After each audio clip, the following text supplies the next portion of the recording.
इस कार्यक्रम के पुण्यार्जक हैं श्री 1008 श्री अभिनंदन नाथाय नमः, Shri Digambar Jain अभिनंदनोदय Atishay Tirth Kshetra, Station Road, Civil Line, Lalitpur, Uttar Pradesh. प्रबंधक श्री राजेंद्र जैन धनवारा, पूर्व पार्षद, 9889888555।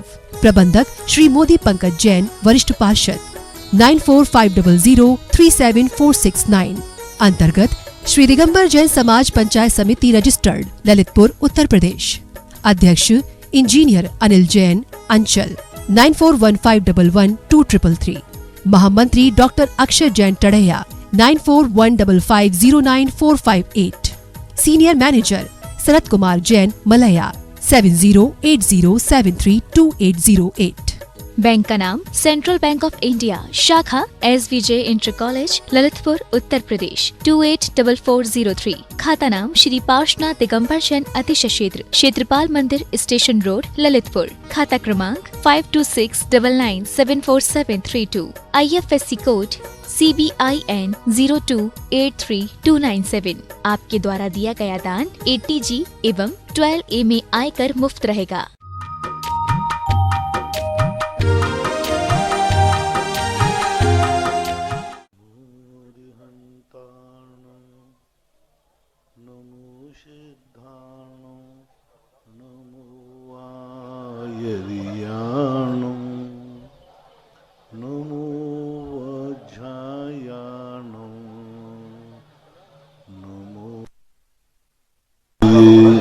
सर्वशाहूणम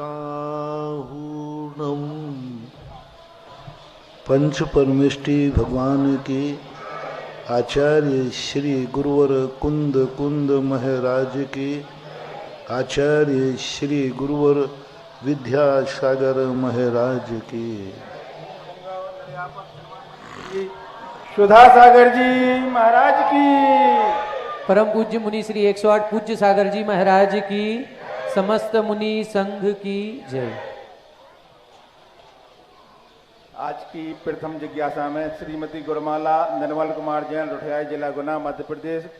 गुरुदेव के चरणों में बारंबार नमोस्तु। आपकी जिज्ञासा है, पर्याय किसे कहते हैं? पर्याय कितने प्रकार की होती है?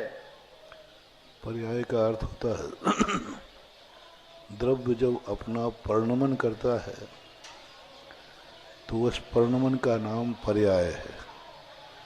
जैसे समझने के लिए मिट्टी है, मिट्टी जब परिणमन करती है तो घड़ा बन जाता है। घड़ा पर्याय है, मिट्टी द्रव्य है। समझने के लिए मिट्टी भी पर्याय है, लेकिन समझाने के लिए घड़ा द्रव्य है, पर्याय है, और मिट्टी द्रव्य है। और दूसरा उदाहरण गेहूं है, ये द्रव्य है, और रोटी पर्याय है, पूड़ी पर्याय है, दलिया पर्याय है, आटा पर्याय है, और गेहूं द्रव्य है।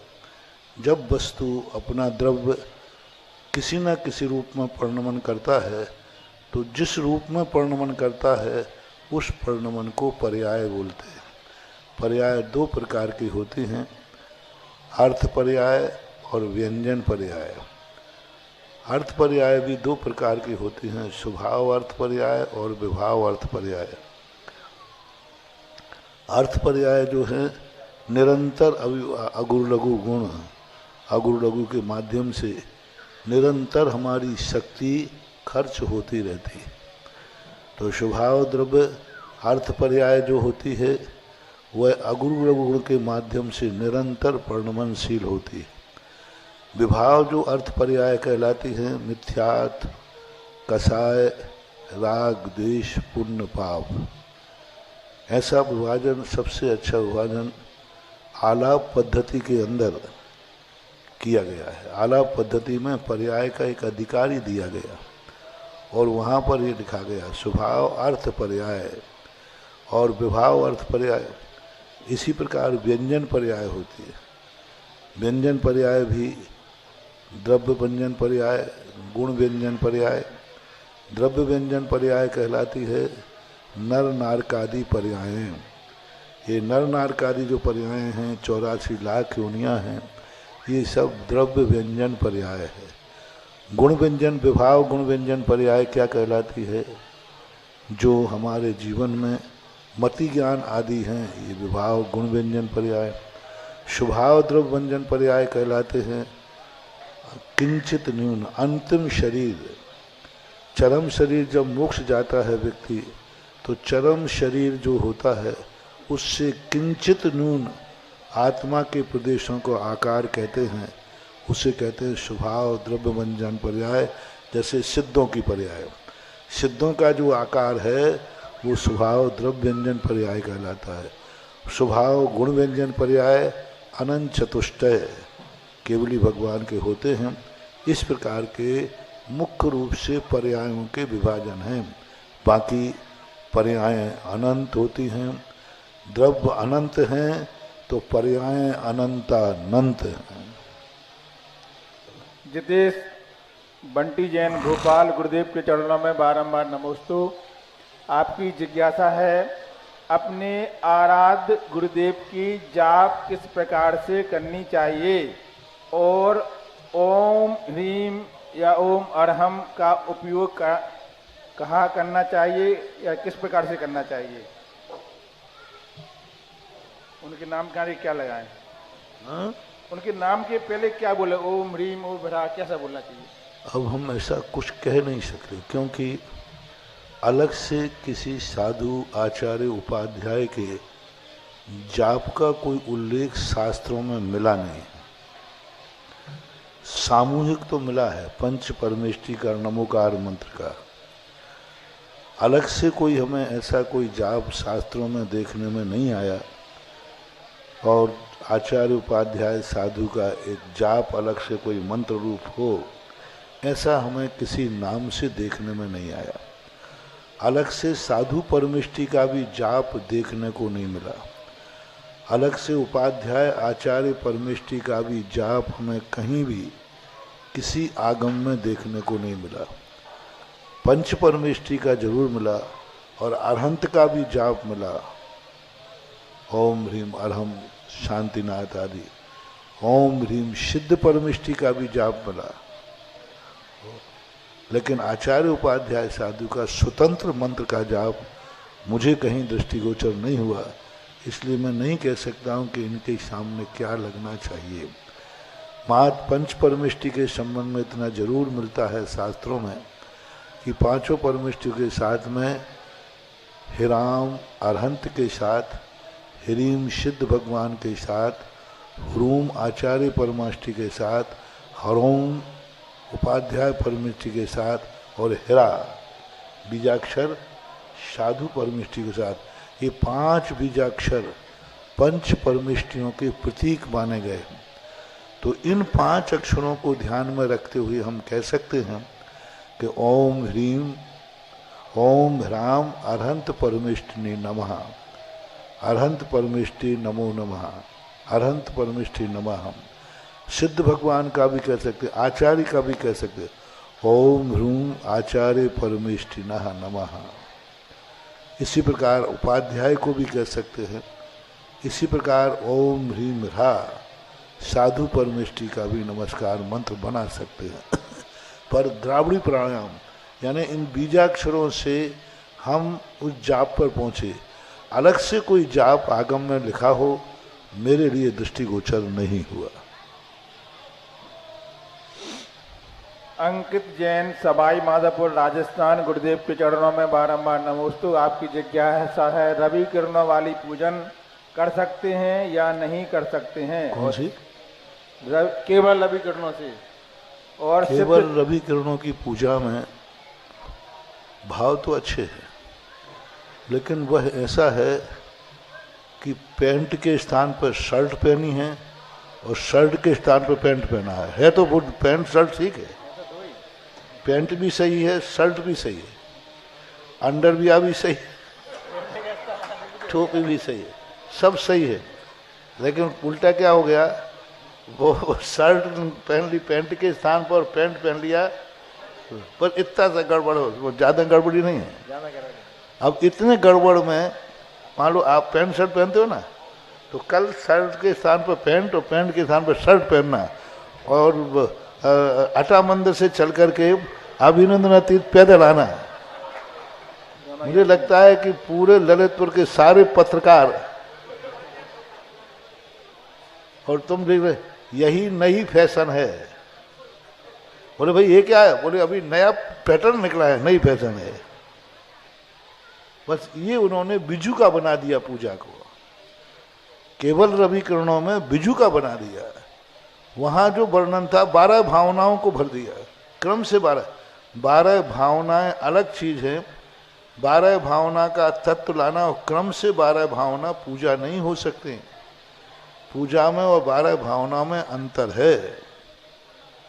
तो वहां पर सीधी जयमाला में क्या रख दिया सीधा, अरे भाई तुम भगवान की भक्ति करने आए हो या 12 भावना का? भगवान भक्ति में हमेशा गुणानुवाद होना चाहिए।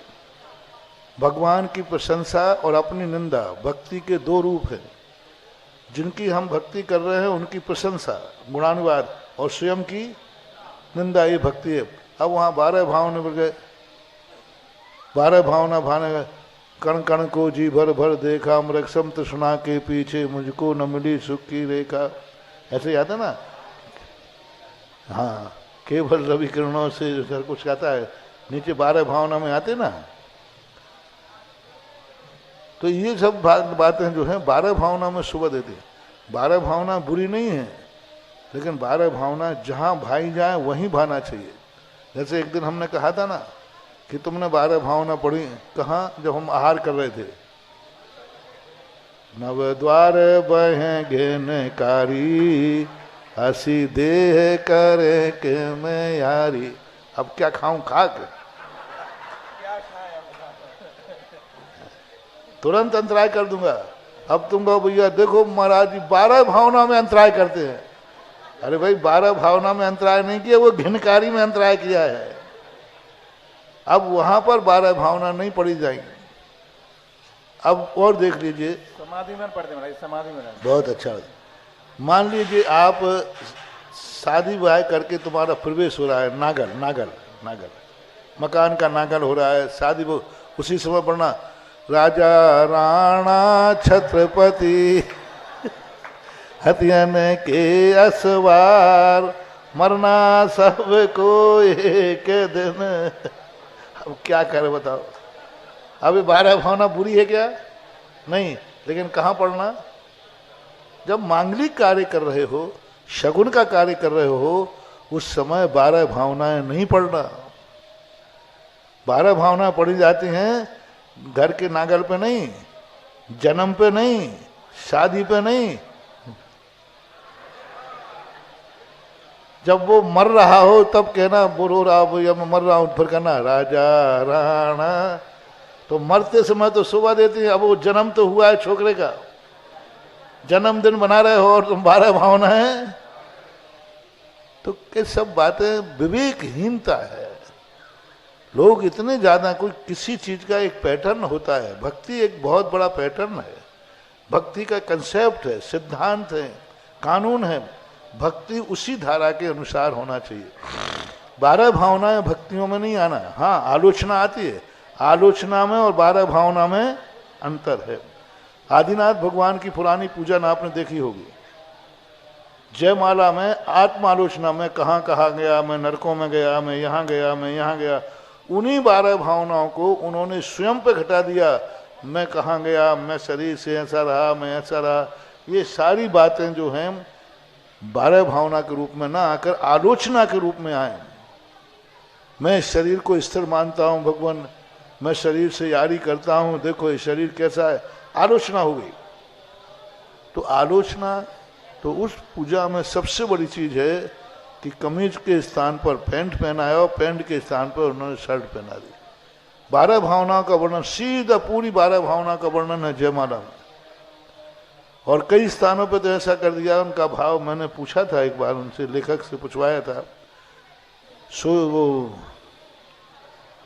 धूप अनल में खेने से कर्मों को नहीं जलाएगी, एक पंक्ति। दूसरा, जड़ कर्म घुमाता है मुझको, यह मिथ्या भ्रांति रही मेरी, मैं राग अधिशेष किया करता जब जग परिणति होती जड़ केरी। ये 2-3 बातें ऐसी हैं उसमें। तो मैंने उनसे पूछवाया था कि भाई ये बात आप किस भाव से कहते हो? पहली बात तो ये पूजा किसी ने लिखी है और किसी ने चोरी की है। लिखी किसी ने थी और छाप किसी ने दी है।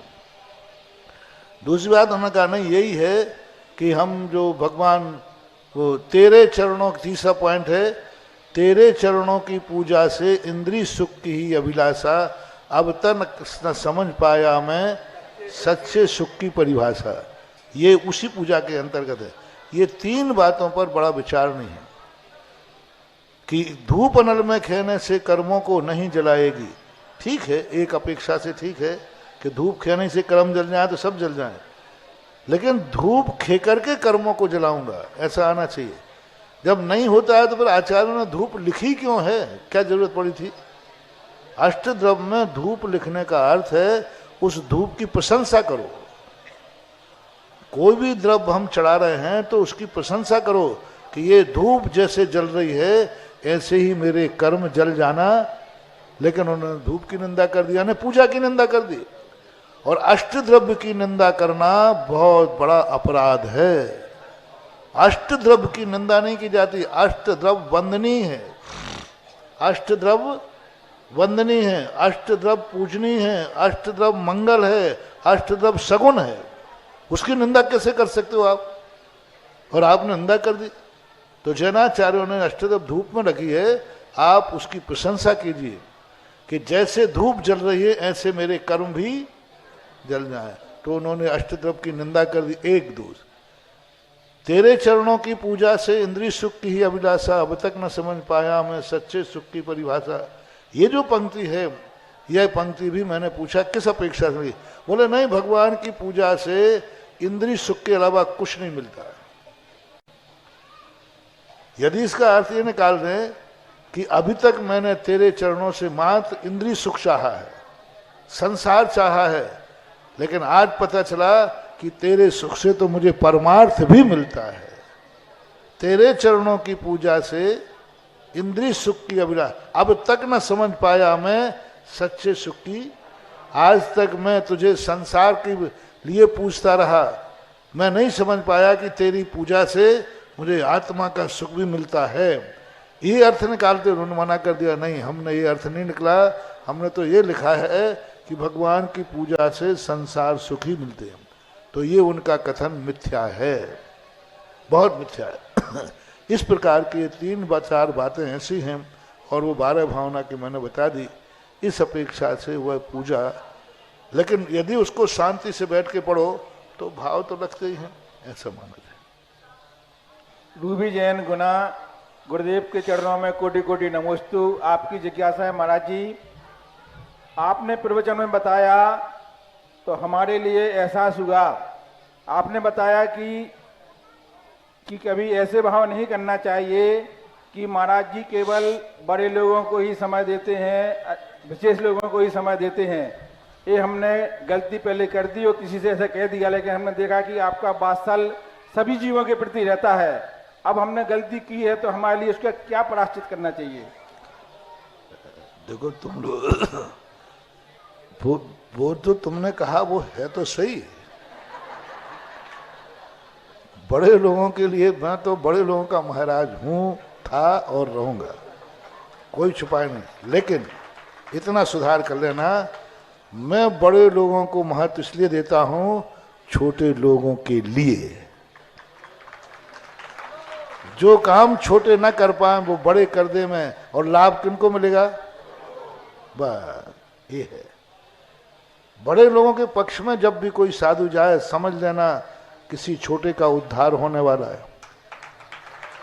किसी अमीर व्यक्ति की तरफ साधु देखे तो समझ लेना किसी गरीब का उद्धार होने वाला है।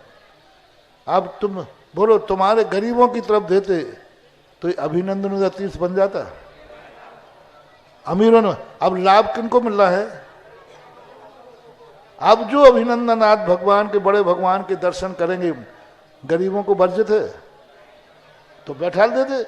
1000 गरीब मिलकर ने एक अमीर की तरफ मैंने दृष्टि की, 1000 गरीबों को अब दर्शन का लाभ मिलेगा। तो अमीर की तरफ जब भी मैं दृष्टि करता हूं, किसी ना किसी गरीब का उद्धार करने के। गरीब का उद्धार 2 प्रकार से, एक तो वो कार्य अमीरों से कराना चाहता हूं जो 1000 गरीब मिलकर के भी नहीं कर सकते। और एक वो जो गरीब मिलकर के अपनी जिंदगी के संकट दूर नहीं कर सकते, वो उन अमीरों से कराना चाहते। तो अमीरों की तरफ तो मैं जाऊंगा, लेकिन गरीबों के लिए जाऊंगा। इतना सवाल। महावीर प्रसाद कमल कुमार जैन कांकरौली, गुरुदेव के चरणों में बारंबार नमोस्तु। आपकी जिज्ञासा है, नूतन गृह प्रवेश है तो उसके लिए क्या विधि होना चाहिए, विधि विधान, और उसमें कलश स्थापना आदि कहाँ मंदिर में करें, घर पे किस प्रकार से करना चाहिए? प्रश्न व्यक्तिगत है, इसलिए इसका जवाब नहीं दिया जाएगा। और मैं बहुत बार बता चुका हूँ, कम से कम नहीं तो 50 बार बता चुका हूँ, जैन दर्शन के अनुसार नागल विधि क्या है। और ये प्रश्न आपने खुद के नागल का पूछा है, इसलिए आई एम सॉरी प्लीज, मैं कुछ नहीं जानता और मेरे बराबर कोई नहीं जानता। ये भी देखा, मैं विशेष नहीं जानता, सामान्य जानता हूं कि नागल में क्या करना चाहिए, ये मैं बता चुका हूं। और पूछते तो बता देता, लेकिन मेरे नागल का क्या करना चाहिए वो तो नहीं बताऊंगा। इंजीनियर विकास जैन आदिनाथ कंस्ट्रोली भोपाल, गुरुदेव के चरणों में बारंबार नमोस्तु। आपकी जिज्ञासा है, महाराज जी, क्रिकेट का विश्व कप मैच है, करोड़ों व्यक्ति इस मैच को देख रहे हैं। प्रत्येक देश के लोग अपने अपनी टीम को जीता हुआ देखना चाहते हैं। कुछ लोग तो इतने आकुल व्याकुल हो जाते हैं कि अपने देश की टीम को हारने पर टीवी तक तोड़ देते हैं, केवल अपने ही देश की टीम को जीतना का भाव रखते हैं। तो ऐसे में कर्म बंद का कारण बनता है, बराबर बनता है। काहू की धन हानि किसी जय हार न चिंते, पंडित जी साहब दौलत राम जी ने लिखा कि जिन चीज़ों से हमारे, राजा की अलग चीज़ है, जिन चीज़ों से हमारा कोई मतलब नहीं है, कौन हारे कौन जीते, इसमें सामूहिक कर्म का बंध होता है। अब मान लीजिए मैच चल रहा है और 50 लाख जनता एक तरफ है, 50 लाख एक तरफ है, तो अभी सामूहिक बंद हो रहा है। अब जब इनका कर्म का उदय आएगा तो एक साथ सामूहिक उदय आएगा और एक साथ सबको निपटा देगा। एक ऐसा हवा चलेगी कि एक साथ 50 लोग एक साथ किसी कार्य करने जाएंगे और वे हार जाएंगे एक साथ। तो हमारे लिए ये नहीं होना चाहिए। हाँ, हमारे लिए ये जरूर कर सकते हो, ये अच्छा खिलाड़ी है, ये जीतना चाहिए। अब वो कहीं का भी हो सकता है। अच्छा खिलाड़ी जी ने, ये बदमाश है, इसने ऊपर से रुपया ले लिए होंगे, इसका तुम्हें मालूम है कि ये खिलाड़ी बदमाश है, तो फिर बदमाश के साथ नहीं होना चाहिए। तुम्हें मालूम है कि अच्छे खिलाड़ी जीते, जैसे आपके चुनाव में खड़े होते हैं, आप ये व्यक्ति जीते, ये पार्टी जीते, ये जीते, ऐसा नहीं। ये विधायक बहुत अच्छा है, बहुत ईमानदार है, इसको जीतना चाहिए। तो आप विधायक को जिता रहे हैं कि अच्छे आदमी को? बोलो भाई। हाँ, ये कर सकते हो, ये आप कर सकते हो। अच्छे शब्द विधायक को नहीं जिताना, ये विधायक जीतना चाहिए क्योंकि हमारी पार्टी का है, हमारे ग्रुप का है, हमारा ये व्यक्ति बहुत अच्छा है। यदि ये ऊपर जाएगा तो देश का उद्धार होगा। तो अच्छे नाम से आप कर सकते हैं, ग्रुप के नाम से नहीं करना चाहिए।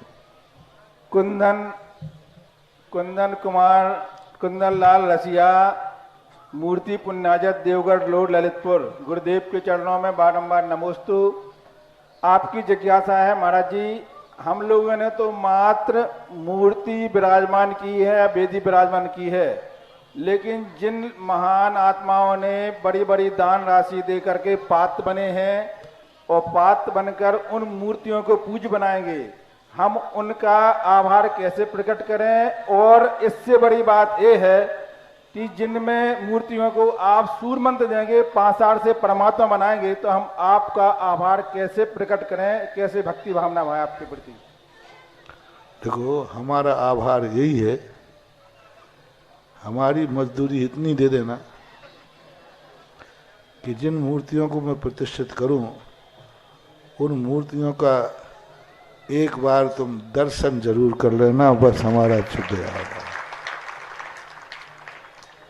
एक बार उनका जहाँ अभिषेक होता हो तो कर लेना, एक अर्घ उनको चढ़ा देना, बस मैं जहाँ भी पंचकर्मा करता हूँ सबसे पहले एक ही करता हूँ, भाई देखो मुझे कुछ नहीं चाहिए, मैं भगवान को यहाँ बुलाऊंगा, मैं इतनी दूर से बिहार करके आया हूँ, बस एक काम आप कर लें कि जिनके लिए मैंने ये रसोई बनाई है, जिनके लिए मैंने भगवान को पाषाण में उतारा है, वे सब लोग सुबह उठ करके अभिषेक और पूजन करें, बस हमारी मजदूरी चुक गए।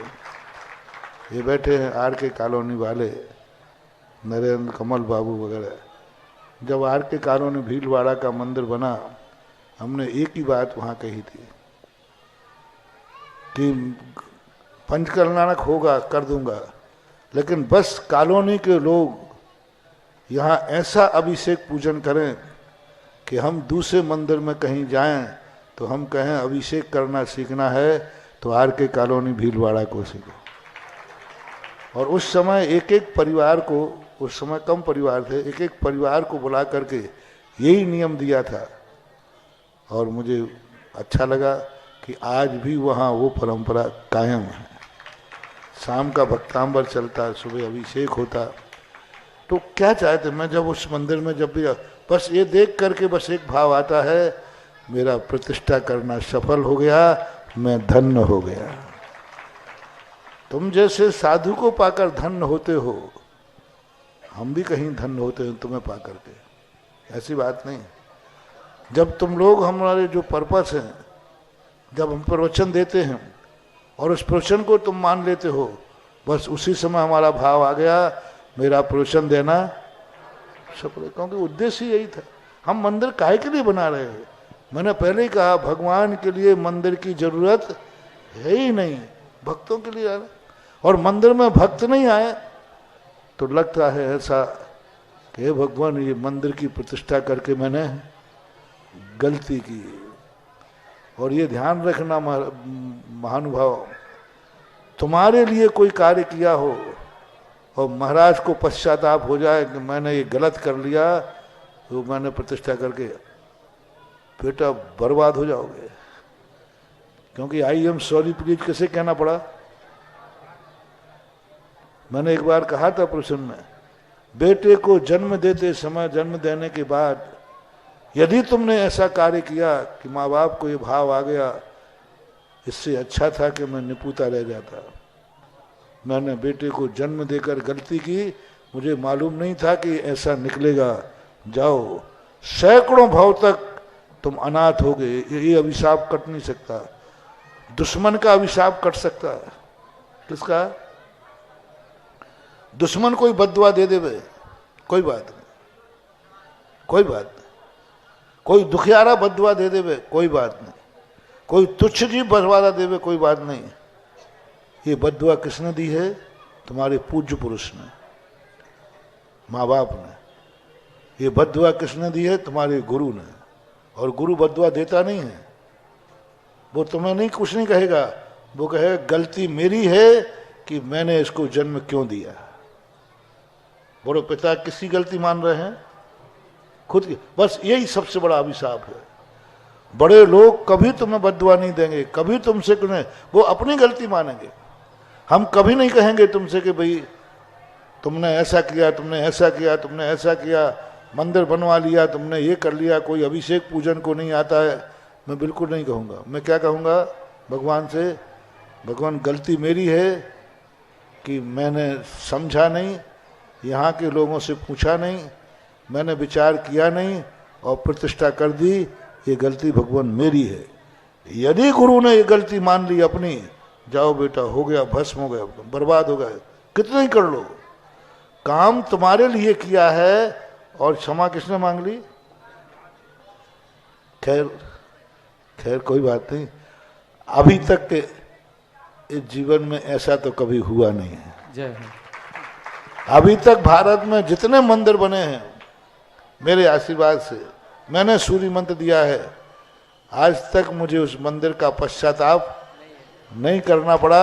हर मंदिर को जब भी, जितने मैंने प्रतिष्ठा की है, हर मंदिर में जब तुम लोगों की भीड़ देखता हूँ, तुम लोगों की महिमा देखता हूँ, तो एक ही बात आती है, अवभाग्य मेरे, मैंने ऐसे मंदिर की प्रतिष्ठा की जिसमें हजारों लोगों का कल्याण हो रहा है। अवभाग्य महसूस हुआ धन्यता महसूस होती। मैं धन्य हो गया कि कम से कम इन श्रावकों को एक ऐसी मूर्ति दे सका जिसको सामने बैठकर ये अपने संकट दूर कर रहे, जिनके सामने बैठकर ये अपने पापों को धो रहे, जिनके सामने बैठकर ये इतने अच्छे परिणाम कर रहे, पुण्य बांध रहे हैं। बस यही हमारी मजदूरी है, गुरु दक्षिणा है, और यही मेरा आभार है। बस यही करते रहना कि महाराज ने दिया है, हम महाराज ने किस पर्पज से दिया, सूर्य मंत्र क्यों बनाया ये स्थान, बस उस क्रिया को तुम्हें पालन करना है। यही सबसे बड़ा आभार मानना चाहिए। ऑनलाइन जिज्ञासाओं के पश्चात जिनवाणी चैनल, सुधा कलश चैनल और आदिनाथ चैनल के समक्ष विराजित सभी गुरु भक्तों की ओर से और साक्षात यहाँ पर गुरु चरणों में विराजित सभी मुनि भक्तों की ओर से पूज्य मुनि द्वय के चरणों में बारंबार नमोस्तु नमोस्तु नमोस्तु। और फिर तो अभी लेटेस्ट इसी महीने में है ना, दिसंबर में जी हाँ, दिसंबर में ही पंचकर्णक है, वो तो सबसे पहले निर्मित हो जाएंगे। यहाँ वाले इंतजार करेंगे, अभी बहुत टाइम है इनको, तो बहुत अच्छे हैं। अपना पंचकर्णक वो भी मंदिर बहुत विशाल मंदिर बना, अच्छा मंदिर बनाया। तो जो पात्र यहाँ पर दम लगा रहे थे, कई लोग तो बेचारे दम ही नहीं लगा पाए, और भैया जी ने सीधा खोखो से शुरू किया जी। वो एक हाथ लगाते थोड़ा बहुत, तो वो तो चुप बहुत छोटे से में बहुत कई लोग आए थे, उनमें से ऐसी बात नहीं, उसमें तुम्हारे पंचायत अध्यक्ष भी थे, सब बहुत सारे लोगों का मालूम था। लेकिन सबने सोची कि थोड़ी बहुत बनी तो एक आध दाव तो अपन लगा ही देंगे, लेकिन सीधी कहाँ बढ़ी, और थोड़ी बहुत नहीं बढ़ी, एक सीधे 100, सीधे 300। तो बेचारे जो बीच वाले थे उन्होंने कहा भैया ठीक है, जय जनानंद साहब। अनुमोदना तो सबने करी महाराज, सबने बिल्कुल बाकायदा, बिल्कुल इसमें कोई संदेह नहीं। बजा दो, अपन ने अनुमोदना करी कि नहीं? हर व्यक्ति के मन में एक उल्लास था, हर व्यक्ति के मन में उल्लास था, और जो बने हैं उनके तो जीवन, उनके तो कहने ही क्या बेटो, फूले नहीं समा रहे उनको। लेकिन फिर भी जो इस प्रकार के जो रहते हैं उल्लास रहता है, तो अब जो अपने मध्यम वर्ग वाले जिनकी भावनाएं, अपनी भावनाओं को रोको मत, उन भावनाओं को ना सही ललितपुर का मासी का पंचकर्णक सही, वहां भी बनने के लिए अपना लाइन लगाओ। अभी लाइन की बात कर रहा हूँ, कल पता नहीं क्या माहौल बन जाए, ऐतिहासिक बनेगा महाराज, और फिर तुम रह जाओ तो मैं ये नहीं कह सकता, लेकिन फिर भी दाव तो लगाना, प्रयास तो करना ही है, भावना तो भाना ही है। काश पुण्य के उदय से मिल जाए, नहीं मिलेगा तो फिर बासी का भी अपन मन से कर लेंगे अनुमोदना करके। महाराज जी, पंच कल्याणक की जो पात्र बने हैं, निरंतर राशियां आ रही हैं। हमारे श्रीमान गुणमाला, शिखरचंद, रवीन, निधि, रोहित, ऋचा, हर्षित, वेद का समस्त हमारे अलिया परिवार, इनकी बोली की 50% राशि ये नगद अभी यहाँ पर सौंप रहे हैं। बड़ी राशि, बड़ी बोली। श्री भक्तांबर पाठ हेतु आजीवन तो भी कम इन्होंने छोटा मोटा पद थोड़ी है, चक्रवर्ती का पद है, चक्रवर्ती। और भक्तांबर पाठ हेतु श्री शिखरचंद, रविंद्र, निधि, रोहित, ऋचा, समस्त अलिया परिवार ने भी, बीड़ी पत्ता वाले इन्होंने भी ये भक्तांबर में पाठ करने का पावन सौभाग्य आजीवन नसीम अनंत कालीन बासी है। और 3 तारीख को जो बहुत ही भव्यता के साथ आपके सानिध्य में वार्षिक वर्षगांठ मनाई जा रही है, उसमें भी एक मंडल लेने का भी सौभाग्य हासिल किया है। हमारे इंजीनियर नेमी चंद जैन, इंजीनियर अरहन जैन, समस्त सौरिया परिवार द्वारा एक नगद राशि देकर के भक्तांबर पाठ का असीम कालीन का सौभाग्य हासिल किया। श्री राजेंद्र कुमार भाई वालों की स्मृति में श्रीमती कुसुम रानी, प्रवीण जैन, संजय जैन भाई वाला परिवार, विदिशा असीम कालीन भक्तांबर पाठ। हमारे सम्माननीय श्री मुन्ना लाल जी सठियाना एडवोकेट साहब भी प्रतिंद की 222,000 रुपए की नगद राशि लेकर के आ रहे हैं। श्रीमान मुन्ना लाल, श्रीमती उषा, अभिषेक, नेहा, शोभित, समस्त सठियाना परिवार। हमारे श्रीमान कोमल चंद जी दादा ने, कोमल चंद, मनोज कुमार, शैलेंद्र जैन, B2 एडवोकेट, प्रियंका, जतिन, हिमांगी, सैदपुर वाले परिवार, ऑडिटर देवगढ़ क्षेत्र, प्रथम प्रतिनिधि की पूरी राशि नगद लेकर के आ रहे हैं। आ जाएं। चलें जिज्ञासा करें। जिज्ञासा करें। मेरे गुरुवार जगत पूज निर्यापक मुनि पुंगव श्री सुदासागा महाराज को कोटिसा नमोस्तु, पूजा महाराज को कोटिसा नमोस्तु। गुरुवार आपने कुछ दिन पहले महायज्ञ नायक, माता पिता और सौधर्म सभी के बारे में तो बताया था, लेकिन आपने अभी राजा श्रेयांश के बारे में यह नहीं बताया कि इनके कितने भवों का पुण्य था जो उनको भगवान आदिनाथ को आहार देने का सौभाग्य मिला, उन जबकि चक्रवर्ती को, उनके परिवार को नहीं मिला। और हे गुरुवर, विशेष बात यह है कि राजा श्रेयांश की धर्मपत्नी जिन्होंने आहार बनाया तो उनका नाम क्या था? पहली बार तो है, इतने परिचय बता दूं संजय में, जो राजा श्रेयांश थे वो आदिनाथ भगवान के पूर्व भाव में उनकी पत्नी थी। राजा श्रीमती और जो राजा देव पर्याय में थे, दोनों के दोनों, और पहले वो मनुष्य पर्याय में थे। मनुष्य पर्याय में रह करके दोनों राजा श्रेयांश और आदिनाथ का जीव पति पत्नी के रूप में थे।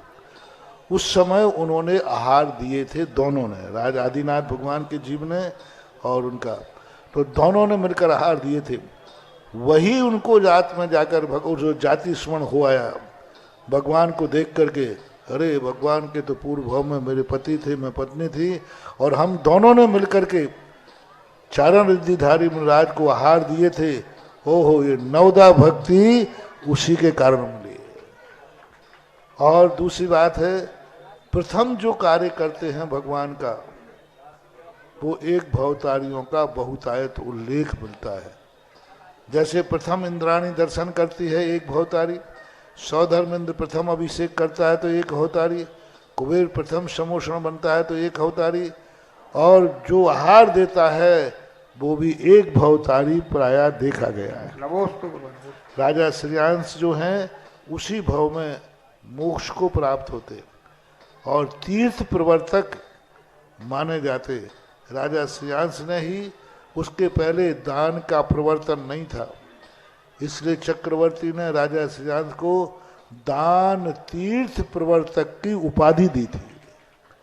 तो ऋषभदेव इस युग के धर्म के तीर्थंकर, धर्म के प्रवर्तक थे।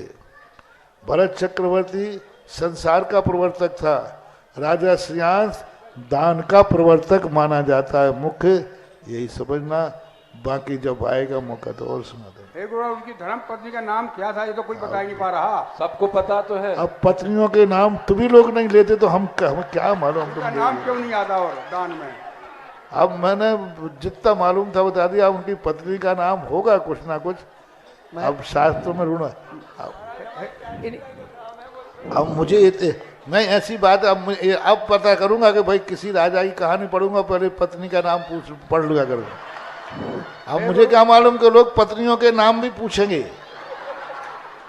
महाराज श्री, अब तो यही है, राजा श्रेयांश और इनकी धर्मपत्नी सभी माता और बहनों, आप सभी से एक नम्र निवेदन है कि 27 तारीख को राजा श्रेयांश बनने का आशीर्वाद मिला। 28 तारीख को नगर गौरा मुनि पूज साहब महाराज का आहार दान का सौभाग्य मिला।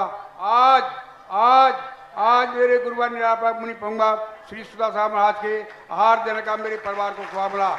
इस उपलक्ष्य में आप सभी माता और बहनों भाइयों से नम्र निवेदन है, जिज्ञासा है, जिज्ञासा पीछे अगली जिज्ञासा करें। जिज्ञासा में घोषणा नहीं करना, ऐसा नहीं। महाराज श्री, आज जिज्ञासा के मंच की मर्यादा रखना है, उनकी उतना ही समय है जितना बोलना चाहिए। आहार दान के अवसर पर महाराज श्री, इनके पूरे परिवार के जितने सदस्य हैं सभी ने असीम कालीन भक्तामर में अपनी अलग अलग तिथियों में अपनी घोषणा कराई है। श्रीमान एक ये बोल दें, ये जितने भी दान की आपकी घोषणा है, मात आपको जिज्ञासा में 5 मिनट का समय, आपके 5 मिनट से ज्यादा कोई भी जिज्ञासा नहीं होगी। आपकी हो तो आप जिज्ञासा खत्म होने के बाद बोलिए, क्योंकि आप यहाँ बोलते हैं, बाहर लोगों की बहुत शिकायतें आती हैं कि हम लोग जिज्ञासा करते हैं, जिज्ञासा सुनने के लिए बैठे हैं, और घोषणाएं कोई की अब विधान की 11,000 रुपये की वही घोषणा चल रही है। गरिमापूर्ण घोषणा होती है तो करना ठीक रहता है, छोटी छोटी नहीं। आपके मात 4 मिनट आपके हो चुके हैं, 1 मिनट आपका बाकी है। 1 मिनट में जो महत्वपूर्ण घोषणा है वो कर लीजिए, छोटी घोषणाएं जिज्ञासा की बात करें जी। और कल से ध्यान रखें 5 मिनट का समय आपकी घोषणाओं को है, बाकी के लिए समय नहीं रहेगा। जी महाराज। हितांशी जैन अपने पॉकेट मनी से बिटिया 10,000 रुपये गुप्तदान, 8,000 रुपये औषधि दान। चांदपुर जहादपुर संरक्षक सदस्य राजीव जैन सुरभि साड़ी परिवार ललितपुर, और ये अपनी पहली किस्त के साथ साथ ये पंच कल्याणक में जो पात्र बने हैं सुरभि साड़ी परिवार, वो किस्त भी लेकर के आ रहे हैं, जल्दी से आ जाएं। अब किस्तों की नाम बोल, एक बार उनका नाम बोल गया, पात्र बने हैं, अब किस्त लेके आए तो उनको दोबारा नाम नहीं बोलना, वो किस्त चुपचाप आके चढ़ा दें। कोमलचंद दादा, चंदाबाई, अजय, अब समता, सौम्या मड़वारी वाले, ये भक्तांबर असीमकालीन भक्तांबर और अपनी किस्त सतोदय की संरक्षक भी बने हैं। शांतोदय तीर्थ सदस्य जनक जननी के भी सदस्य बने हैं। ऋषभ कुमार, श्रीमती सप्ता जैन, सृष्टि, सौम्या, ऋतिक दौर्रा वाले प्रथम किस्त शांतोदय की। आजीवन भक्तांबर विधान हित श्री सुबोध श्रीमती अनीता जैन, निशान श्रीमती इंजीनियर परित जैन, सिविल लाइन ललितपुर। आजीवन भक्तांबर अरुण जैन, अमित जैन, ग्राम विकास अधिकारी बिदुआ कॉलोनी ललितपुर। आजीवन भक्तांबर पीयूष जैन, सीए, नूपुर मोदी। अप्रैल शादी की सालगिरह पर श्री पदमचंद सुरेंद्र जैन, अरविंद जैन, पूरा बिरदा भक्तांबर विधान। अनिल कुमार, अक्षय कुमार, अजय कुमार अलिया, इन्होंने अपनी किस्त के साथ साथ ये भक्तांबर जी के भी हमारे अलिया परिवार सम्माननीय बाबू ज्ञानचंद अलिया की स्मृति में इन्होंने ये सौभाग्य हासिल किया। असीमकालीन भक्तांबर आरजब जैन, आशीष जैन ललितपुर वाले। श्री कुमारी निष्ठा प्रतिष्ठा अशोक जी जैन घी वाले। श्री महेंद्र कुमार पदमचंद पल्लू दिनकर पल्लू पीसीओ परिवार। श्रीमती पुष्पा जैन, संतोष आनंद प्रदीप उस्मान अंजलि। नहीं, 2 नाम बोले ना, आप कितने बार बोला, 2 नाम से ज्यादा क्यों बोलते हो? अनंतकालीन श्री बीरेन्द्र कुमार की स्मृति में मालती देवी, मातेश्वरी विकास जैन। आज के आहार दान के शुभ अवसर पर ये अनोरा परिवार से महाराज जी 7 लोग बने हैं। कोमल दादा, चंदाबाई, असरफी मोदी, अरविंद संजय प्रदीप, शिखर चंद, आशा जैन, इंजीनियर अनुज जैन, सुरेंद्र कुमार, निशा, प्रदीप कुमार, मोना, वीरेंद्र कुमार, सविता, संजीव कुमार, मनीषा, सेठ सुंदर लाल जैन, अनुपम कुमार, स्वीटी मोदी, सेठ सुंदर लाल, पुष्पेंद्र कुमार, संगीता, गोलू, श्रेष्ठ परिवार, श्री शीलचंद, अंगूरीबाई, राजीव कुमार, समस्त अनोरा परिवार से इतने सदस्य असीमकालीन भक्तांबर में बने हैं। बाहर से भी बहुत घोषणा आई हैं। महावीर प्रसाद, जतन देवी, कमल, अनीता, मुकेश, समस्त काकरोली वाले परिवार असीमकालीन भक्तांबर। और असीमकालीन भक्तांबर में श्री सुरेश चंद चंद्रप्रभा, विवेक मंता, मानसी कबीर झांसी से, श्री सुरेंद्र सपना एंजल, सत्य जैन नासिक महाराष्ट्र से, झिलमिल, सुगंधीबाई प्रमोद कुमार बहेरिया नारायणपुर छत्तीसगढ़ से, श्री पदमचंद सुरेंद्र कुमार, अरविंद कुमार पूरा बिरधा से, डॉक्टर विनोद जैन, मीना जैन सागर वाले, श्री आरजब जैन, डॉक्टर आशीष जैन ललितपुर बिरधा वाले, हाल प्रवासी ऋषिकेश, श्रीमान उत्तम चंद, दीपक, सुमत आदि ललितपुर निवासी, प्रवासी दीमापुर नागालैंड। कोमल दादा की जिज्ञासा कीजिए। जी जिज्ञासा करें। श्रीमती पिंकी साहब भीलवाड़ा, इसके बाद तैयार हैं श्रीमान कमलेश सरावजी, उपाध्यक्ष देवोदय तीर्थ क्षेत्र। मेरे आराध्य गुरुदेव के चरणों में 3 बार नमोस्तु नमोस्तु नमोस्तु। हे गुरुदेव, आपके आशीर्वाद से आरके कॉलोनी मंदिर जी में 7 साल से भक्तामर जी आरती को 7 साल पूरे हो गए हैं। महाराज जी, आगे भी आपका आशीर्वाद चाहिए। हे गुरुदेव, जब जीव के ज्ञानावरण कर्म का शोभशम होता है तब जीव को अपने उपयोग को कहाँ लगाना चाहिए? क्योंकि देखा जाता है कि ज्ञान जागने पर जीव का समय अज्ञानता में हुई भूलों का अफसोस मनाने में भी निकल जाता है। तो गुरुवर, क्या ये उचित है? कृपया मार्गदर्शन करें। ज्ञान का क्षोभशम, ज्ञान का जब क्षोभशम होता है तो उस व्यक्ति को सबसे पहले तो अपने जीवन के सत मार्ग को खोजना चाहिए। दूसरा, उसको अपनों के संबंध में सत मार्ग खोजना चाहिए। फिर उसके बाद भी क्षोभशम बनता है तो दूसरे लोगों को भी सत मार्ग बताना चाहिए। क्योंकि ज्ञान का क्षोभशम होते ही व्यक्ति अपने ज्ञान का उपयोग पाप के लिए करता है। जिसमें बुद्धि ज़्यादा कुशल होती है, बहुत तेज होती है, वो अपनी बुद्धि को स्मगलर में खर्च करेगा, डांके डालने में खर्च करेगा।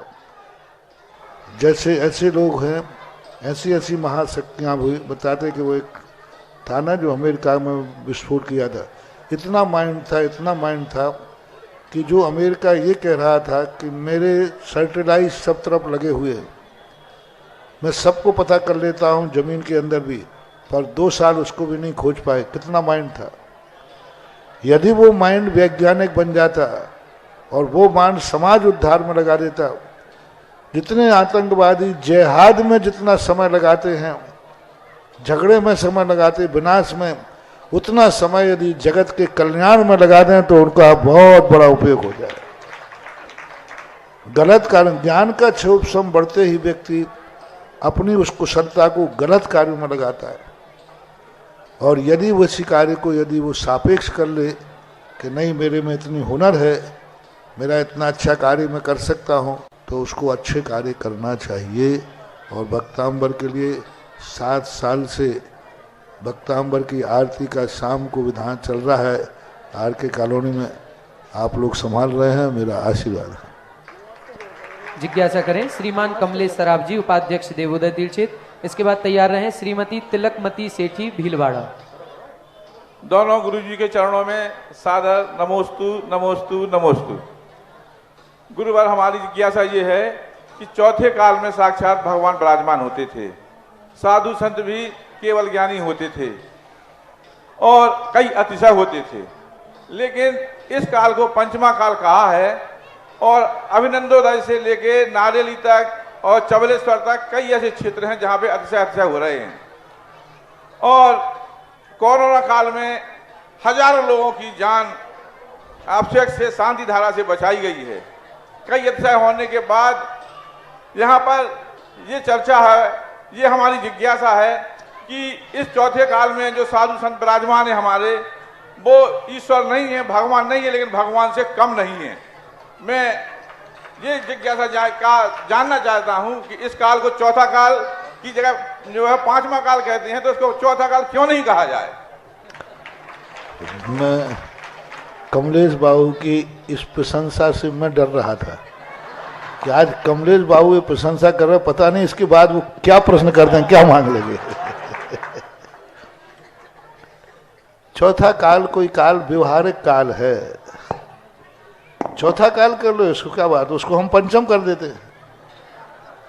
पंचम और चौथे से कोई फर्क पड़ने वाला नहीं, ये तो गिनती में आता है।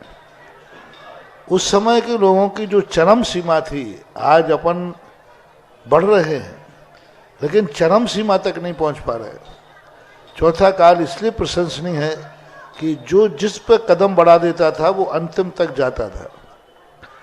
अतिशय ही नहीं होते थे, वो एक दिन अतिशय क्षेत्र नहीं बनाते थे। जो महाराज अतिशय क्षेत्र बनाते थे उनकी इतनी शक्ति थी, वो एक दिन सिद्ध क्षेत्र भी बना देते थे। आज हम लोग अतिशय क्षेत्र बना सकते हैं, लेकिन सिद्ध क्षेत्र, और जो महाराज अतिशय क्षेत्र के बाद सिद्ध क्षेत्र बना दे तो समझ लेना चाहिए वह काल जरूर चौथा काल हो जाएगा।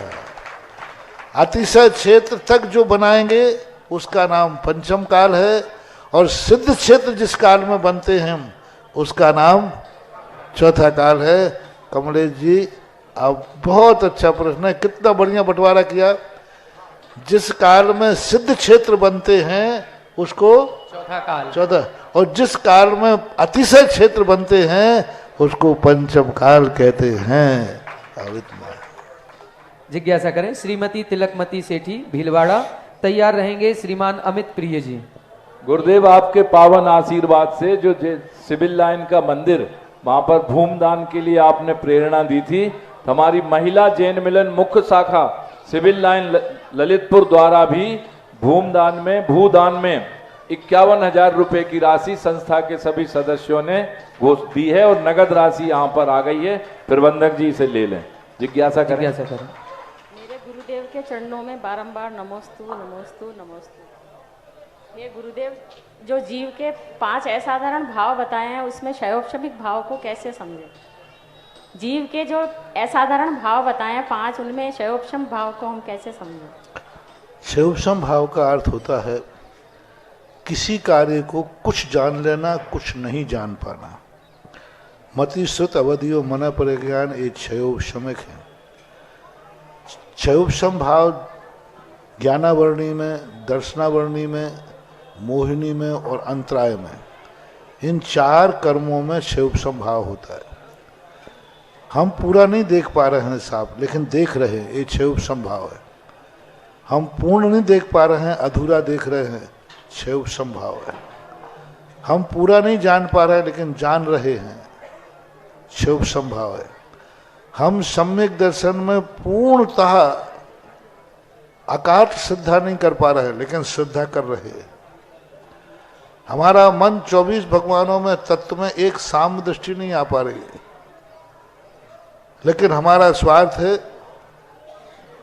जिनेंद्र भगवान ही हमारा सच्चा देव है।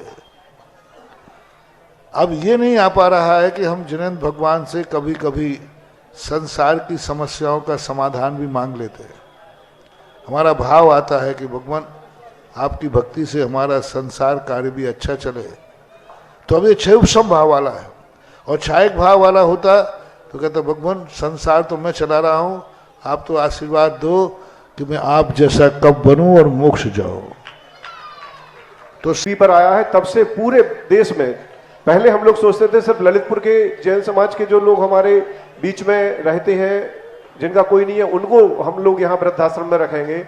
लेकिन हम लोगों की सोच से दूर साउथ से, इंदौर से, जबलपुर से, सभी जगहों से वृद्ध लोगों को फोन आ रहे हैं कि हम भी आपके उसमें वृद्धाश्रम में रहना चाहते हैं। हे भगवान, अब हमारे सामने दुविधा यह है कि अब इतने बड़े प्रोजेक्ट को हम कैसे चलाएं, आपका आशीर्वाद चाहते हैं और दिशा भी चाहते हैं। बहुत अच्छा प्रश्न है और ये बहुत अच्छी संस्था है। ये कार्य करना आज के युग में बहुत जरूरी है। हालांकि ऐसा करना के लिए कोई जरूर नहीं था। भारत में बेटे लोगों को ही अपने माँ बाप को सहारा देना चाहिए लेकिन कलयुग है, उनके तो पुण्यहीन हैं ही। जिन माता पिता के, जिन बेटों के माँ बाप ऐसे वृद्धाश्रम का सहारा ले रहे हैं और वे बेटे दुनिया में जिंदा हैं, तो उनका तो दुर्भाग्य है ही, और माता पिताओं के लिए भी। लेकिन आप लोगों को बहुत पुण्य कमाने का मौका मिला। वृद्ध माता पिता की सेवा करना, पूज्यवर शुभचंद महाराज ने ज्ञानार्णव ग्रंथ के अंदर वृद्ध सेवा नाम का एक अध्याय ही लिख डाला कि जो वृद्ध हैं उनकी सेवा करना, उनकी अनुभूति, उनके लिए संभालना। और आज के समय जब हमने आपने जनक नंदिनी की बात कही, तब आपके पास मेरा एक है कि पंचम काल में कोई काम करना है, कलऊ एकता बलम।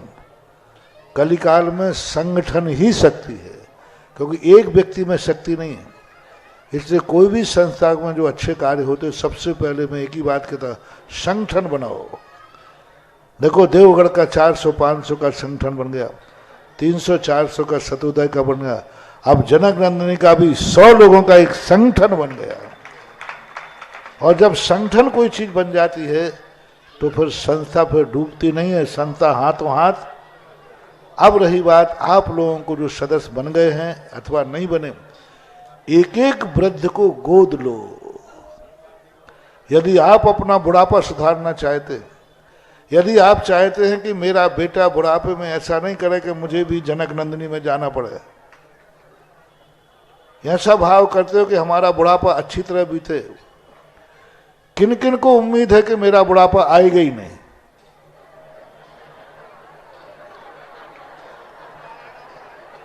उसके पहले ही हम महाराज ऊपर चले जाएंगे। किस किन को ऐसा सर्टिफिकेट मिल चुका है आप लोगों में? किन किन को महाराज महिलाओं में मिला है कि महाराज बूढ़े होंगे ही नहीं? है? कोई नहीं कह सकता। वो एक ऐसी दशा है कि हर व्यक्ति को, तो आपका बुढ़ापा अच्छा बीते, आपके बुढ़ापे में ऐसी समस्याएं ना आए, तो आपको अपना बुढ़ापा अच्छा करने के लिए हर व्यक्ति को एक वृद्ध को गोद ले लेना चाहिए कि एक वृद्ध हमारी तरफ से उसको दोनों टाइम की रोटी, उनको कपड़े आदि जो भी इन्होंने व्यवस्था की हो, एक एक वृद्ध को गोद ले लो। और एक एक वृद्ध गोद ले लें, एक वृद्ध नहीं ले सकते हो तो समय बांध लो भाई, 1 साल के लिए एक वृद्ध गोद हम लेंगे, 1 महीने के लिए हम वृद्धों को गोद लेंगे, 1 महीने के लिए वृद्धों के लिए हमारी तरफ से भोजन दे देना, 1 वृद्ध के लिए हमारी तरफ से किसी की दवाई की जरूरत पड़े तो 1 वृद्ध दंपति को, माता पिता को, दादा दादी को 1 की दवाई हमारे लिए जीवन भर। मेरा तो भाव है कि ललितपुर कोई छोटी बस्ती नहीं है और भारत के लोग भी सुन रहे हैं, एक वृद्ध को लो कि 1 वृद्ध सदा जनक जननी में हमारी तरफ से उसकी सेवा होना चाहिए। इतना नहीं कर सकते हो तो 1 वृद्ध की जीवन भर 1 की दवाई बीमार हो जाए तो हमारी तरफ से करना चाहिए। इतना नहीं कर सकते हो तो साल बांध दो कि 1 साल के लिए हमारा वृद्धाश्रम में जो भी वृद्ध आएगा मैं करूँगा। 1 बना दीजिए, साल भर में औषधि बना दीजिए। इतना नहीं कर सकते तो ये बना दो, इतने रुपए तक की औषधि किसी वृद्ध दादी माँ करना पड़े तो इतने रुपए तक की औषधि मेरी तरफ से दे देना। मान लो क्योंकि बीमारी का कोई अंत तो होता नहीं लेकिन तुमने कहा कि भाई नहीं, इतने रुपए की औषधि तक हमारी तरफ से इन वृद्ध जनक नंदी माता पिताओं की करना। कोई कहे लाख रुपया साल भर के औषधि में मैं दूंगा, 10,000 रुपया औषधि के दान में मैं दूंगा। ज़्यादा नहीं कर सकते भाई, 1 साल तक हम वृद्धों को भोजन हम कराएंगे कुछ ना कुछ, क्योंकि जिस दशा से सबको गुजरना है उस दशा का इंतजाम करने के लिए हम वृद्धों की सेवा नहीं करा रहे हैं, उनके बहाने से तुम्हारा बुढ़ापा सुधार रहे हैं। रोगी को दवाई इसलिए नहीं दी जाती कि वो ठीक हो जाए, उसको दवाई इसलिए दी जाती है कि वो रोग मुझे कभी ना आवे और अच्छी तरह हो। जो उनकी दशा हो रही है उस दशा के अनुसार आपको इसलिए सेवा करना है कि हमारी दशा ऐसी नहीं आ जाए कि हम बेटों को जन्म दें, उनके विवाह कराएं, उनको पैर पे खड़े करें और वे हमें छोड़ के चले जाएं,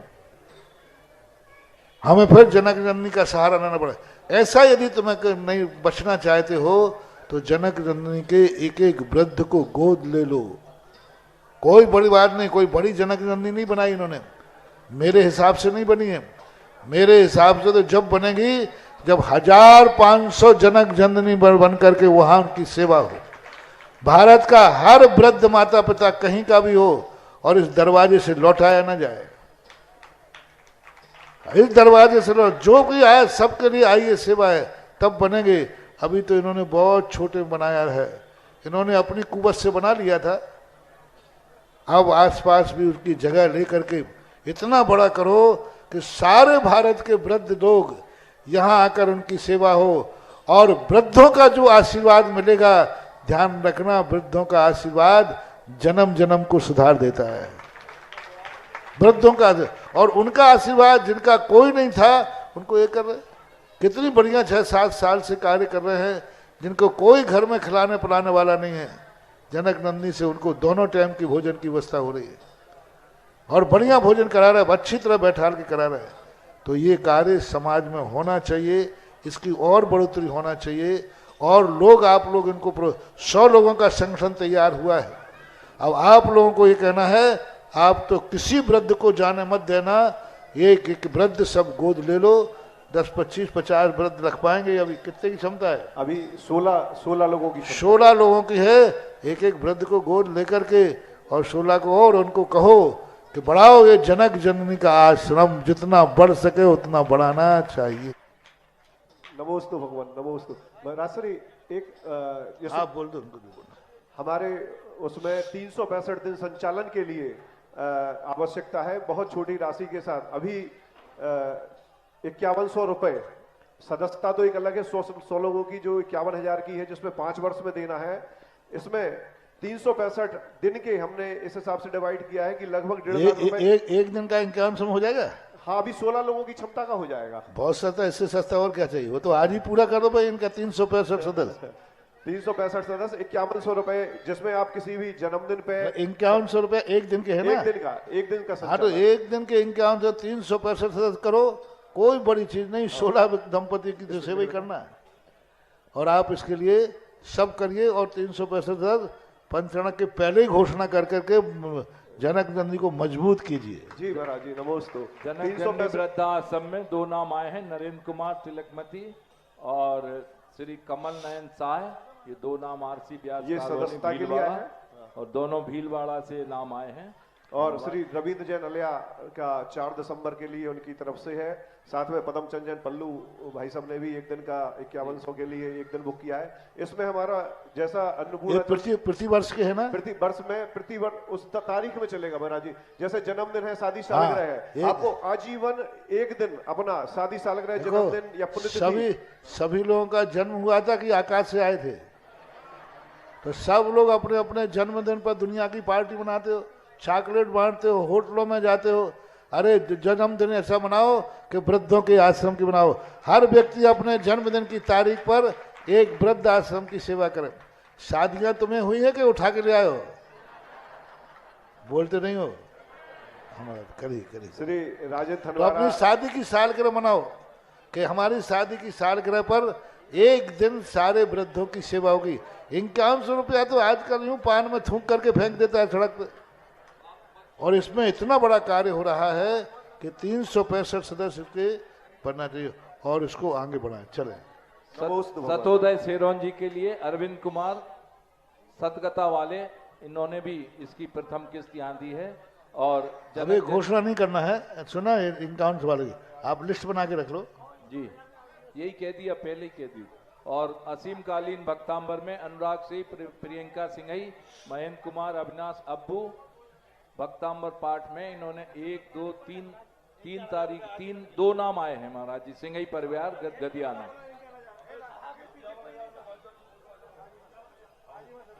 सुरेश जी बांसी वालों द्वारा हमारे जो पूरी मेहनत के साथ इन्होंने बांसी मंदिर को इस मुकाम पर पहुंचाया है कि आज पावन गुरुदेव के सानिध्य में पंच कल्याणक होने जा रहे हैं। ऐसे बांसी के बहुत ही साधर्मी एवं 51,000 रुपए की राशि जनक जननी के लिए आपने घोषणा की है। अब आज की आरती का परम पावन सौभाग्य, आज जिनका भक्तांबर विधान भी है और जिन्होंने चक्रवर्ती बनने का भी सौभाग्य हासिल किया है, ऐसे हमारे सम्माननीय शिखर चंद, अरविंद कुमार, रोहित, हर्षित, अर्चित, समस्त बीड़ी पत्ता वाले अलिया परिवार, आज की इन्होंने आरती का भी परम पावन सौभाग्य हासिल किया है हर्षित के जन्मदिन अवसर पर। और किसी के भाव हो 5100 रुपए में आरती करने के, शीघ्रता से अपना नाम दे दें, केवल एक नाम जल्दी से दे दें। जिनकी आरती है वही आगे आएंगे और कोई नहीं आएगा आगे। और जनक जननी में एक और काम कर सकते हो, जिसमें वृद्ध लोगों को वस्त्र होते हैं, तो ऐसे भी पुरुष की और महिलाओं का एक कह सकते हैं। जनक जननी में जितने वस्त्र लगेंगे, जिनकी साड़ी की दुकान है वो कहते हैं भाई इतनी साड़ियाँ उनको मिलेंगी, और जिनके पुरुष हैं तो उनको धोती दुपट्टा आदि दे सकते हैं। और कैसे भी करके इसको आप अपने सहयोग में ले सकते हैं। नहीं पुराने नहीं, पुराना सेकंड हैंड नहीं, हम मेरे आशीर्वाद से वो सेकंड। अरे राम राम राम राम। इसलिए मैंने कहा जिनकी साड़ियों की दुकान है वो कह दे कि हमारी जितनी जनक नंदी में महिलाएं रहेंगी उनको 16 में 16 जोड़े हैं तो 16 ही साड़ी तो जाएंगी। तो 4 साड़ी 2 साड़ी, एक को साल भर में 2 जोड़ी देते ना, कितने बने? 2 जोड़े, 2 मतलब 2 चल जाएंगे। तो ऐसा करके आप महिलाएं ये कार्य कर सकती हैं कि जितनी माताएं वहाँ रहेंगी उनको हमारी तरफ से एक महिला को 2 महिला को साड़ियाँ दे, नहीं देना, पुरानी नहीं देना। और पुरुषों लोग भी अपना कर सकते हैं, पुरुषों के लिए करो। ये बहुत बड़ा भारत का, ये अभी तक तो मैं देखता हूँ MP UP में पहला कार्य है जो जनक जननी का एक ऐसा आश्रम खोला है, और कहीं अभी जैनियों में हमने सुना नहीं है था। जी महाराज जी, और जो आपका जो 2012 से अनंतकालीन असीम भक्तांबर पाठ चल रहा है 3 दिसंबर को, उसकी 11वीं वर्षगांठ आपके सानिध्य में हम लोग मना रहे हैं। उसमें 48 मंडल में हमारे पास 24 मंडल लगभग हो गए हैं, वो 24 मंडलों और बाकी हैं। ये बहुत ही भव्यता के साथ हम ये मनाएंगे, ऐसा आपका पावन आशीर्वाद भी हम सबके लिए चाहिए।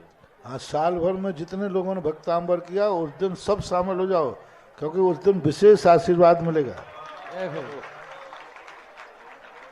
ठीक है, आरती प्ले कर दें।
इस कार्यक्रम के पुण्यार्चक थे श्री 1008 श्री अभिनंदन नाथाय नमः, Shri Digambar Jain अभिनंदनोदय Atishay Tirth Kshetra, Station Road, Civil Line, Lalitpur, Uttar Pradesh. प्रबंधक श्री राजेंद्र जैन, धनवारा, पूर्व पार्षद, 9889888555।